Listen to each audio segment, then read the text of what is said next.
Welcome to Pitt Research. Today we're talking to a company called Weebit Nano. Coby and Dadi, you've been in before and spoken to our investors. So no introduction needed, I guess. Let's get straight into it. On Monday, you announced that you're moving into the discrete memory market, which I think is, in terms of market size, probably one of the larger sort of addressable markets for you guys. Judging by the share price response, though, it seemed like the market didn't really understand what the idea is, and it seemed like you're moving in another direction. But basically, you continue to move in one direction, and also adding to that a huge market opportunity. So maybe tell a little bit about that, about what the plan is, and how maybe the market interpreted this in the wrong way. Yeah. Okay. Yeah. Thank you. I think it is. Not everyone in Australia is a semiconductor expert, so we need to kind of clarify.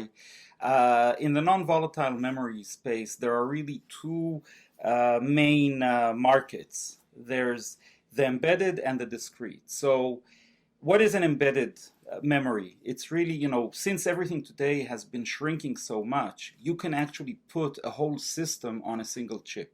It's called a system on a chip. And you can have a processor, you can have some communication devices, sensors, etc., and also some memory. So that memory is embedded into the system on a chip. You have the memory array, and then you have the module that surrounds it, that's basically the interface between it and the rest of the system. And we've been working on that, as you know, last year. That's been the big focus of Weebit, and we've been working with we announced the South Korean partner, and we've been working with others on it. But what happened was when we were talking about with some other potential customers, they came to us and they said, listen, there's a real need also in the discrete memory side. And the discrete memory is basically a chip that's 100% memory. So some people would just say it's a standalone memory, but basically all you have there is memory. Which you could use in your mobile phone or in devices like this, that sort of memory. Yeah, I mean, in any device. Any devices store information and requires huge amount of information. This is where you use this discrete memory. Yeah. So I mean, a mobile phone is a good example. You have on the one side, the heart of the phone, the brains, which is a system on a chip, and there's embedded non-volatile memory there.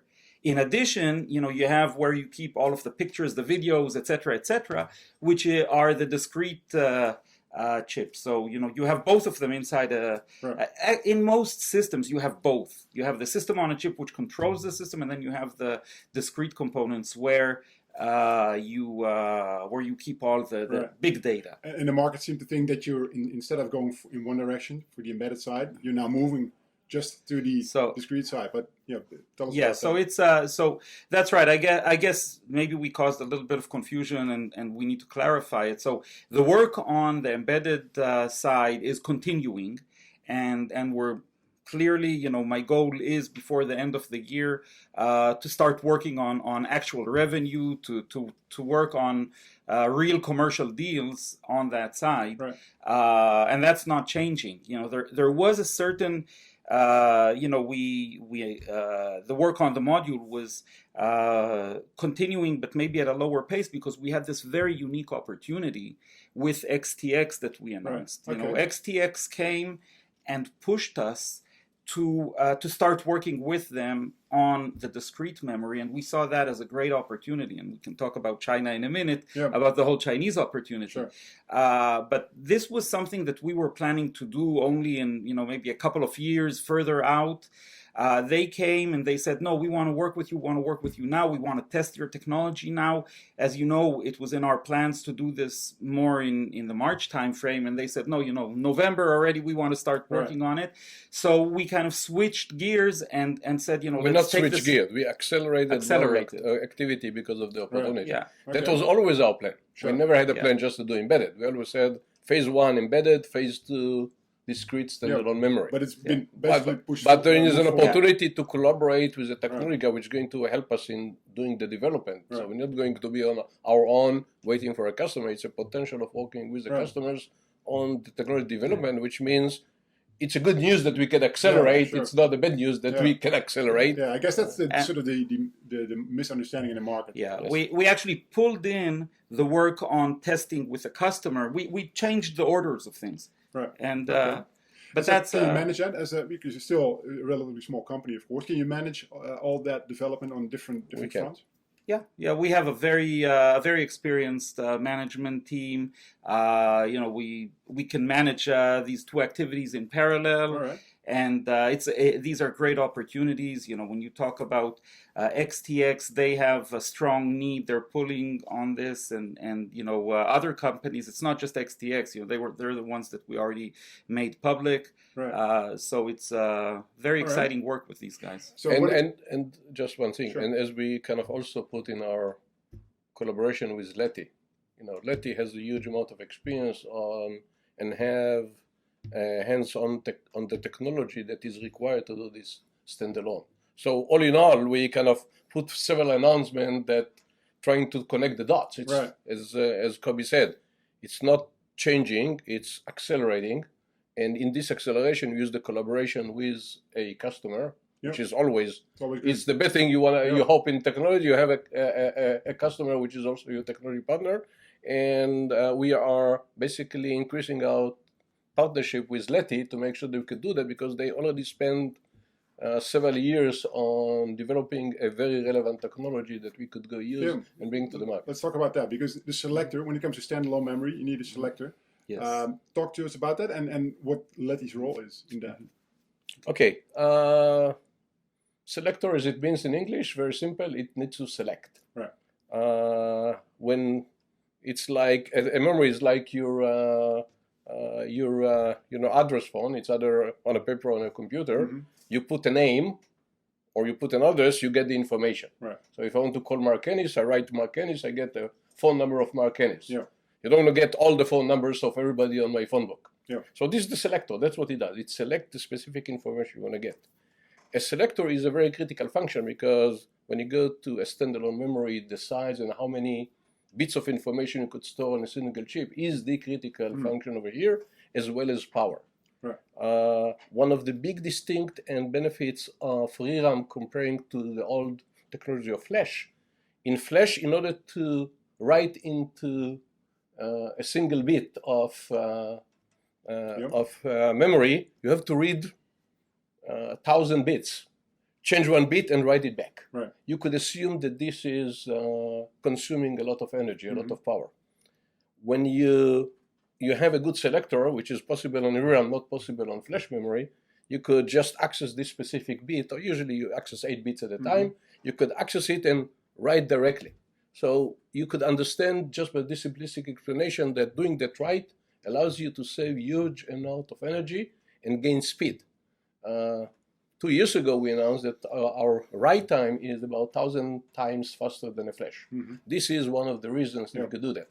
The cell itself is faster, and the way you select and put the right way and organize the memory is the other big benefit. So this is a huge opportunity for us. And Leti plays a big role, because Leti has been doing research. We did the research on this one, but never spent a lot of time on this because of small company. Yeah. But Leti spent huge amount of time already, have very specific knowledge and technology, and we are going to, and that's what the announcement said, that we're going to work together of bringing this technology to the market, which means we could save several years of development to get it done, and yeah, of course. So and maybe again to clarify between the embedded and the discrete component, in the embedded market we also have a selector, and today, when we say we already have a memory array that's ready for the embedded space, we have a selector in there. It's just we're using the very simple a transistor as a selector. A transistor is just bigger. In the embedded space, nobody cares, it's not an issue, and that's why we can move forward just using a transistor as a selector. But when you go to the discrete component, that everything needs to be as small, tiny as possible, so you can have really the largest possible memory on a single chip, that's where you need to have a more advanced selector, and that's really what the trigger here was. Leti have been developing a selector for over 5 years already. They basically enable us to leapfrog and save these 5 years of development. We'll be working with them to take their selector, combine it with our ReRAM and basically commercialize that. Right. Okay. So we have a leapfrog in technology, and we have a customers who is willing to work with us to develop. That's basically why we have been able to accelerate. Yeah. That sounds good. All right. And so just zooming in now on the existing development you have with XTC, XTX, can you update us on the status of that, how that's progressing? And because you mentioned, you hope to have some initial orders or revenues from that, from the embedded side of things this year? So first of all, XTX are a really great partner. It's, people that are interested in the technology that have been working with us. As I said, in the November-December timeframe, we had our team sitting in their offices with them in their lab. They allocate the people, they allocated the lab with all of the equipment and did that intensive testing and came out. We're very happy. The results were they saw that our technology is working as advertised and everything is well. So now we're working with them to define the rest of the project and how we can work together with them. This is a partnership. We need to see how we drive this forward. Without going into a lot of commercial and what's happening right now with XTX, but we're talking about how the funding of the project would be and so on. Well, that brings me to my last question. So this is all China focused. So how important is China for you, for both for the embedded side, but also for the discrete modules, and where does the rest of the world fit in? China is a huge market. China is becoming the largest consumer of semiconductor products.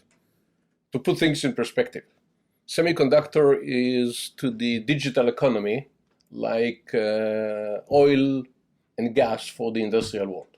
Right. You cannot think about the industrial world working without a supply of gasoline. You cannot think about the Googles, the Facebooks, and the Alibabas of the world really can operate without a supply of memory, processing, and all these capabilities. China is huge. China have, I know that for more than 20 years, a big effort and big investments in creating their own semiconductor supply ecosystem, because now, because of the big consumption, they are even more dependent on Western, predominantly American technology to really supply to this, critical to their economy. You cannot think about an economy without this kind of supply. They put huge amount of effort. They are building now 30 factories. You think about the factory is anywhere between $5 to $15 billion each. So just imagine how much work they're putting into this one. And they're looking for a new technology because for them, applying new technology in any space, and in memory in particular, is a good opportunity to leapfrog ahead and have a hand on a technology and have it produced in their factories. And our unique capabilities, and we talked even with you multiple times on this, wonders of the SiOx only without any contaminating materials that we have to put on our chip. And for the Chinese as well, to anyone else in the world, it's appealing because the fabs that they are building now will fit ReRAM, our Weebit ReRAM will fit there without any changes, any problems. So it's like a glove to the hand. It's a great fit. Right. That doesn't mean we cannot sell our technology to any other part of the world. The reason we are having, and you see Chinese jumping in, because when you are in a great need, you'll jump on a new technology and are willing to take risk on a new technology way more than I'm a well-established company, I have all the things that I need now and maybe later. They have the urgency of now, and for us it's wonderful. The urgency of now means that we could get people, XTX is one of them, we have a few others that we are working with, to collaborate and get our technology into this, the hands of Chinese customers and Chinese factories. It's a big deal for them, for us, and the rest of the world, will continue to work. We are not just doing a Chinese work. And the more you get experience on the technology, it doesn't matter if it's in China. At the end of the day, a semiconductor is a semiconductor, and a factory is a factory. You could apply this technology anywhere in the world, and when people see that we have technology that's already shaped out, shipping in large volume, I think this is just wonderful for us. And we talked about the acceleration, and we are very happy about this acceleration opportunity because this is what a startup company really needs. Excellent. Thank you very much, guys. It's fascinating to see how fast things are moving. So yeah, we'll keep an eye out for any announcements on the XTX side in terms of, and this is a bit down the line, of course, but in terms of revenues later this year. And yeah, any updates you have, of course, are always welcome to the market on the discrete side. So thank you very much. Okay. Thank you. Thank you.